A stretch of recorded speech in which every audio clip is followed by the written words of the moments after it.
Hi കൂട്ടുകാരെ, പുതിയൊരു വീഡിയോയിലേക്ക് എല്ലാവർക്കും സ്വാഗതം. അങ്ങനെ ഹർഷ സുശീലയോട് പറയണേ, ഇത്തവണത്തേക്കാളും കൂടുതൽ സന്തോഷമുള്ള വിഷു അല്ലേ ഇത്തവണ ഉള്ളത്. കാരണം ഈ പറയുന്ന അനുപമ വിട്ടുപോയില്ലേ എന്നുള്ള സത്യങ്ങളൊക്കെ ഇങ്ങനെ സുശീലയോട് പറയണേട്ടോ. അതുകൊണ്ട് എൻ്റെ വീട്ടിലോട്ട് വിഷുവിന് എന്ന് പറയുമ്പോൾ എൻ്റെ രവിക്ക് അത് ഇഷ്ടമാവില്ല, അതൊക്കെ ഞാൻ പറഞ്ഞ് സമ്മതിച്ചോളാം, നിങ്ങൾ രണ്ടുപേരും എൻ്റെ വീട്ടിലോട്ട് വരില്ലേ, എന്നാൽ ഓക്കെ എന്നും സുശീല പറഞ്ഞ് പിരിയുന്നു കേട്ടോ. പിന്നീടാണെങ്കിൽ വിനയനാണ് കാണിക്കുന്നത്. വിനയൻ വിഷുക്കോടിയുമായി എല്ലാവർക്കും മുന്നിൽ വരികയാണ്. തൻ്റെ അമ്മയുടെ അടുത്തും അമ്മാവൻ്റെ അടുത്തും അതൊക്കെ കൊടുക്കണം, പച്ചക്കറിയും എല്ലാം ഉണ്ട് എന്ന് പറയണേ. ഇത്തവണത്തെ വിഷുവിന് യാതൊരു കുറവും പാടില്ല, എല്ലാം ആഘോഷത്തോടു കൂടി തന്നെ ചെയ്യണം എന്നൊക്കെ പറയുമ്പോൾ ഇത്തവണത്തെ വിഷുവിന് എല്ലാ സന്തോഷവും നമുക്ക് കിട്ടിയില്ല മോനെ. അതെന്താ അമ്മ അങ്ങനെ പറഞ്ഞത്? നമ്മുടെ രണ്ട് മക്കൾ ഇവിടെ ഇല്ലല്ലോ എന്ന് പറയണം. ആർച്ചയും ഭദ്രയും. പിന്നെ മാത്രമല്ല നിങ്ങളും ഇവിടെ ഇല്ലല്ലോ, നിങ്ങൾ വിഷുവിന് ഉണ്ടാവില്ലല്ലോ എന്ന് പറയട്ടോ. ഇത് കേൾക്കുന്നതിനോട് കൂടിയിട്ട് അങ്ങ് അവിടോട്ട് ചീര് വരികയാണ്. അപ്പോൾ വിനയന് മുഖം ഇങ്ങനെ മാറി മറിയുന്നുണ്ട്. അതെന്താ അമ്മേ?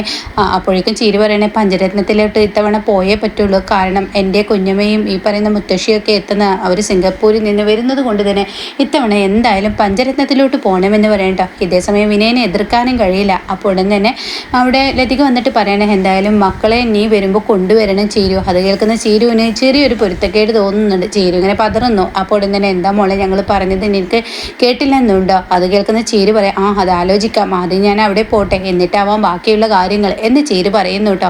പിന്നീടാണെങ്കിൽ വിനയനെ ഇങ്ങനെ നിൽക്കാണ്. ഈ സമയം, അല്ല ചീരു, നമുക്ക് ചീരുവാണ് കേട്ടോ പറയുന്നത്, അല്ല വിനയേട്ടാ, ഇവർക്ക് വിഷുക്കോടിയൊക്കെ കൊടുക്കണ്ടേ, പഞ്ചരത്നത്തിലോട്ട് എത്തേണ്ടതല്ലേ, അതുകൊണ്ട് അമ്മക്കും അമ്മാവനും വിഷുക്കോടി കൊടുക്കേ എന്ന് പറഞ്ഞിട്ട് അമ്മാവൻ്റെ കയ്യിൽ നിന്നും ആ വിഷുക്കോടി മേടിച്ച സാധനങ്ങളെല്ലാം വിനയൻ ഇങ്ങനെ വാങ്ങിച്ച്, ഇത് അമ്മക്ക്, ഇത് അമ്മാവന്, ഇനി നീ തന്നെ കൊടുത്താൽ മതി എന്നും പറഞ്ഞ് ചീരുവിനെ കൊണ്ട് കൊടുപ്പിക്കുകയാണ് കേട്ടോ. അങ്ങനെ ചീരു അമ്മാവന് അമ്മക്കൊക്കെ കൊടുക്കുകയാണ്. പിന്നീടാണെങ്കിൽ വിനയൻ ഇനി വിഷു കൈനേട്ടമാവട്ടെ എന്ന് പറഞ്ഞ് അമ്മക്കും അമ്മാവനും കൊടുത്ത് അമ്മയുടെ കാലിൽ നിന്ന് അനുഗ്രഹമൊക്കെ വാങ്ങുന്നുണ്ട് കേട്ടോ.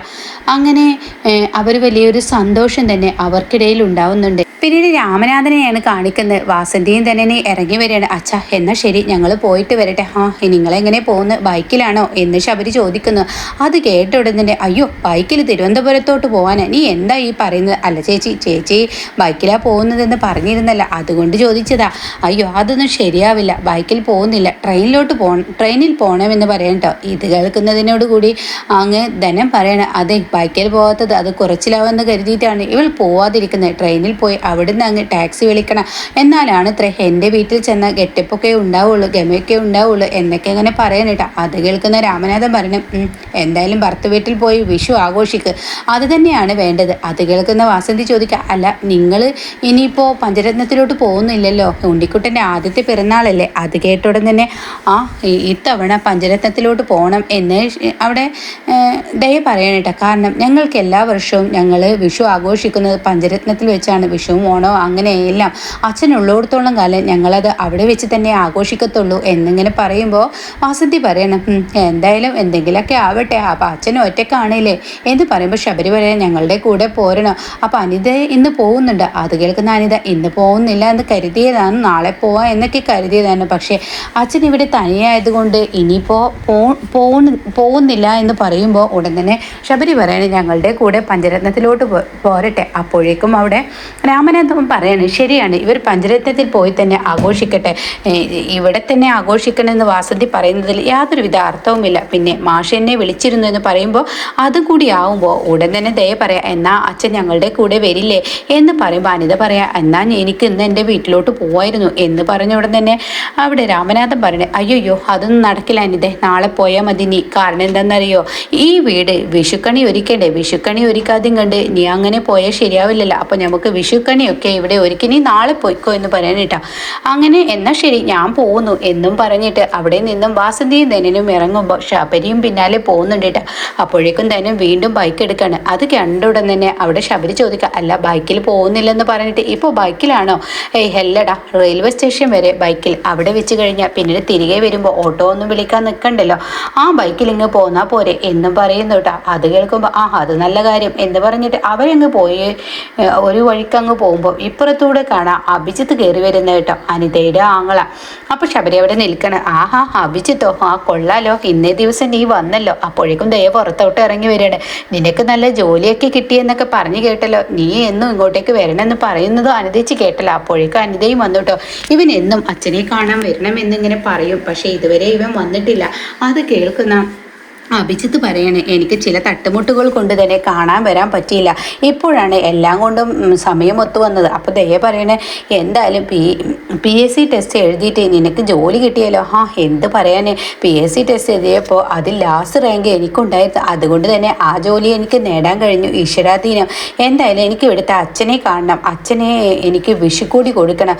അയ്യോ എന്ന് പറഞ്ഞിട്ട് ശബരി പറയണേ ഇത്ര പെട്ടെന്ന് വേണമായിരുന്നു, നിനക്ക് ജോലിയൊക്കെ ആയി വരുന്നില്ലേ ഉള്ളൂ, ശമ്പളമൊന്നും കിട്ടിയിട്ടില്ലല്ലോ, എന്നാലും എനിക്ക് അച്ഛനെ കാണണമെന്ന് പറയാനിട്ടാ. അങ്ങനെ അഭിജിത്ത് അകത്തോട്ട് കയറി ചെല്ലാണ്. അച്ഛൻ അകത്തുണ്ട്, നീ എന്തായാലും അച്ഛൻ്റെ അരികിലോട്ട് ചെല്ല്, ഞാൻ ചായ ഇടാമെന്നും പറഞ്ഞ് അനിത അങ്ങ് പോവാണ്. പിന്നീട് ശബരിയും അഭിജിത്തും കൂടി രാമനാഥനെ കാണാൻ പോവാണ്. അപ്പോൾ രാമനാഥൻ ബാത്റൂമിൽ നിന്ന് ഇങ്ങനെ ഇറങ്ങി വരുന്ന സമയമായിരിക്കും. അങ്ങനെ അഭിജിത്തോ നിനക്ക് ജോലിയൊക്കെ കിട്ടിയെന്ന് പറഞ്ഞു കേട്ടു. എനിക്ക് ജോലിയൊക്കെ കിട്ടി, എന്നാൽ എനിക്കിവിടെ വരണമെന്നും നിങ്ങളൊക്കെ കാണണമെന്ന് തോന്നി, പ്രത്യേകിച്ച് അച്ഛൻ്റെ അനുഗ്രഹം വാങ്ങണമെന്ന് തോന്നി എന്ന് പറഞ്ഞിട്ട് വിഷുക്കോടി കയ്യിൽ കൊടുത്ത് എന്നെ അനുഗ്രഹം തരണം എന്നൊക്കെ പറയുമ്പോൾ എന്നും എൻ്റെ ഒരു കാവൽ നിന്നിലുണ്ടാവും, നീ പേടിക്കേണ്ട മോനെ. എന്തായാലും നീ ഇപ്പോൾ PSC ടെസ്റ്റ് എഴുതി കിട്ടിയെങ്കിൽ നീ അവിടുത്തെ രജിസ്ട്രാറായി മാറണമെന്നൊക്കെ ഇങ്ങനെ പറയാണ് കേട്ടോ. അപ്പോൾ അതൊക്കെ കേൾക്കുമ്പോൾ ഈശ്വരാധീനം ഉണ്ടെങ്കിൽ അതൊക്കെ നടക്കും, അച്ഛൻ്റെ അനുഗ്രഹം ഉണ്ടെങ്കിൽ അതും നടക്കും എന്നൊക്കെ ഇങ്ങനെ പറയാണ്. പിന്നീട് രാമനാഥൻ അങ്ങ് ഉള്ളിലോട്ട് പോകുമ്പോൾ ശബരിയേട്ടാ ഞാനൊരു കാര്യം പറയാനാണ് ഇങ്ങോട്ടേക്ക് വന്നത്. എന്താ പ്രശ്നം, എന്തെങ്കിലും പ്രശ്നമുണ്ടോ? ഉണ്ട്, ആരും കേൾക്കാതെ പറയണമെന്നാണ് എൻ്റെ ആഗ്രഹം. ശബരിയേട്ട ഇത് കണ്ടോ എന്നും പറഞ്ഞിട്ട് ഫോണെടുത്തിട്ട് അഭിജിത്ത് ഫോണിൽ ഒരു സംഭവം കാണിച്ചു കൊടുക്കുകയാണ്. അത് കാണുന്ന ശബരി ആകെ ഞെട്ടിപ്പോണ്. ഈശ്വര എന്ന പാവത്തിൽ നിൽക്കുകയാണ്. ഇത് മഞ്ചാടിയല്ലേ? അതെ, മഞ്ചാടി തന്നെയാണ്. ഇത് ഞാൻ കയറിയ ഓഫീസിലെ ബോർഡിലൊട്ടിച്ച് ഒരു സീന് പറയുന്നുണ്ട് കേട്ടോ. പിന്നീട് അഭിജിത്ത് ഒരു രജിസ്റ്ററിൽ പോകുന്ന ഒരു രംഗമാണ്. പുതിയ അതിഥിയാണില്ലേ എന്നൊക്കെ പറഞ്ഞിട്ട്, നീ പുതുതായി ജോലിക്ക് വരികയാണല്ലേ, നിൻ്റെ പേര് അഭിജിത്ത് ആണല്ലേ, എന്തായാലും ഞാൻ പിയൂണിനെ വിളിക്കാം എന്നും പറഞ്ഞിട്ട് അഭിജിത്തിനെ ഈ ഒരു ഓഫീസ് മൊത്തം കാണിച്ചു കൊടുക്കുക എന്ന് രജിസ്ട്രാർ പറയുന്നുണ്ട് കേട്ടോ. അങ്ങനെ അഭിജിത്തിനെയും കൊണ്ട് ഈ ഒരു ഓഫീസ് മൊത്തം കാണിച്ചു കൊടുക്കുകയാണ്. അപ്പോൾ ഇങ്ങനെ നോട്ടീസ് ബോർഡ് ഉണ്ട്, ഇതെന്താ സംഭവം എന്ന് അഭിജിത്ത് അവിടെ എത്തുമ്പോൾ ചോദിക്കുകയാണ്. അപ്പോൾ അയാളുടെ കൈ ഇങ്ങനെ ഒരു ബോർഡിൽ തട്ടിയിട്ട് മറച്ചു വെച്ചിരിക്കുന്ന ഫോട്ടോ ഉണ്ടല്ലോ, അയാളുടെ കൈ തട്ടിയിട്ട് ഈ ജീവരാജിൻ്റെയും മഞ്ചടിയുടെയും പോസ്റ്റർ വരാനായിട്ടാ. അപ്പോൾ അത് കാണുന്നതിനോട് കൂടി ഇതെന്താ സംഭവം എന്ന് ചോദിക്കാനായിട്ടാ. ഇത് കല്യാണം കഴിക്കുന്ന ആണും പെണ്ണാണെങ്കിലും ഇവിടെ ഒളിഞ്ഞു നിന്ന് വന്ന് കല്യാണം കഴിക്കണം, ഇവിടെ മിക്കതും അങ്ങനെ നടക്കുന്ന ഈ കുട്ടിയെ ഞാൻ എവിടെ വെച്ച് കണ്ടുപരിചയമുണ്ടല്ലോ. അത് കേട്ട ഉടനെ തന്നെ അയാൾ വീണ്ടും അതിന് മുകളിൽ പേപ്പർ ഒട്ടിക്കാൻ നോക്കണം കേട്ടോ. ഞാനൊന്ന് നോക്കട്ടെ എന്ന് പറയുമ്പോൾ ഇതൊക്കെ ഇങ്ങനെയുള്ള ഒളിഞ്ഞു മറിഞ്ഞുള്ള ഒരു രജിസ്റ്റർ മാരേജാണ്, അതൊന്നും നോക്കേണ്ട എന്നിങ്ങനെ പറയുമ്പോൾ അയാളെ വിളിക്കാൻ ഒരാൾ വരുന്നുണ്ട് കേട്ടോ. അതുകൊണ്ട് തന്നെ അഭിജിത്തിന് ആരും അറിയാതെ ഫോട്ടോ എടുക്കാൻ അതിൽ കഴിയാണ്. പിന്നീട് ശബരിയോട് ഇക്കാര്യങ്ങളൊക്കെ പറഞ്ഞിട്ട് ശബരി ഈ ഒരു കാര്യം ഇങ്ങനെ കണ്ടു നിൽക്കുമ്പോഴാണ് രാമനാഥൻ ഇതെല്ലാം പിറകെ നിന്ന് കേട്ടിട്ടുണ്ടാവും. അങ്ങനെ രാമനാഥൻ ഈശ്വര നോക്കട്ടെ എന്ന് പറയണം കേട്ടോ. അങ്ങനെ ഇത് കണ്ട ഉടനെ തന്നെ ഇനിയിപ്പോൾ എന്ത് ചെയ്യും എന്ന് ചോദിക്കുകയാണ്. അത് കേട്ട ഉടനെ തന്നെ മാഷിനെ അറിയിക്കണോ, ദയെ അറിയിക്കണോ എന്നൊക്കെ ഇങ്ങനെ രാമനാഥൻ പറയുമ്പോൾ വേണ്ട, ഞാൻ എന്തായാലും പഞ്ചരത്നത്തിലോട്ട് പോട്ടെ, പഞ്ചരത്നത്തിൽ പോയി അവിടെ രഘുവേട്ടനോടും ദാസങ്ങളോട് കാര്യങ്ങൾ പറയട്ടെ, എന്നിട്ടാവാം അച്ഛനെ അറിയിക്കലേ ദയെ അറിയിക്കലേ എന്നുള്ള ഒരു തീരുമാനം എടുക്കണം. പിന്നീട് അവർ അവിടെ നിന്ന് പോകുമ്പോൾ ആകെ രാമനാഥൻ തളർന്നു പോവാണ് കേട്ടോ. ഈശ്വര എന്തൊരു വിധിയാണ് ഈ മാഷിൻ്റേത്, ഒരു ദുഃഖം കഴിഞ്ഞ് പാവത്തിന് വേറൊരു ദുഃഖം എന്തിനാണ് ഇങ്ങനെ കൊടുക്കുന്നത്, അതിനൊരിക്കലും സമാധാനമുള്ള ജീവിതം കിട്ടില്ലെന്ന് തോന്നുന്നു എന്നൊക്കെ ഇങ്ങനെ പറയുന്നുണ്ട് കേട്ടോ. പിന്നീട് കാണിക്കുന്നത് ദാസിനെയാണ്. അനുപമയുടെ വീട്ടിലെത്തിയിരിക്കുകയാണ്. ദാസ് മോളെ നീ എല്ലാം ഒരുക്കി വെച്ചോ? ഒരുക്കി വെച്ച്. അപ്പോൾ ഭാനുമ്മയോട് പറയുന്നുണ്ട്, ഭാനുമ്മ ഏതാ ചാവി? ഭാനുമ്മ എന്തായാലും വീട് പൂട്ടിയിട്ട് അങ്ങോട്ടേക്ക് കണി ഒരുക്കിയിട്ട് അമ്മയുടെ അടുത്തോട്ടല്ലേ പോകുന്നത്, സുശീലാൻ്റിയുടെ അടുത്തോട്ടല്ലേ. അപ്പോൾ തന്നെ അവിടെ പഞ്ചായത്ത് ചോദിക്കുന്നുണ്ട് അവർ നിങ്ങളെ സ്വീകരിക്കുമോ? അപ്പോൾ ദാസൻ ചോദിക്കുന്നുണ്ട് ശരിയാണ് അവർ സ്വീകരിക്കുമോ എന്നൊക്കെ ചോദിക്കുമ്പോൾ ഭാനുമ്മ പറയണം സുശീലയ്ക്ക് എന്തായാലും എന്നെ വിറ്റ് ജീവിക്കാൻ അവൾക്ക് കഴിയില്ല, അവളേക്ക് കുപ്പിയിൽ ഒതുക്കാൻ എനിക്കറിയാം.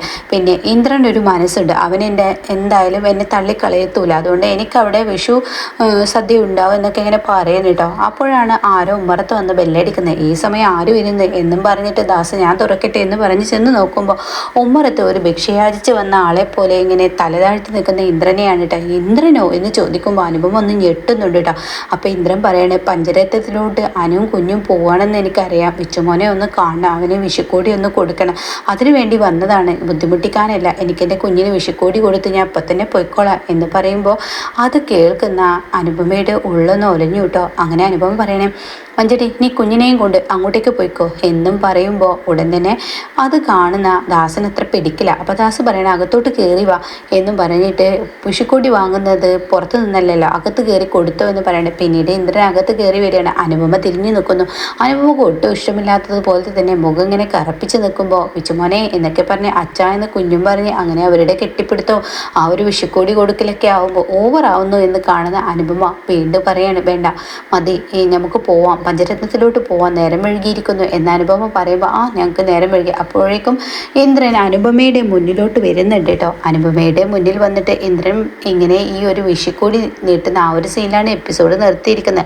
അപ്പം എന്തായാലും മഞ്ചടിയുടെ കള്ളങ്ങൾ പൊളിഞ്ഞിരിക്കുന്നു. ഇനി ദാസ് എല്ലാം മാഷിനോട് വെളിപ്പെടുത്താൻ പോവാണേ.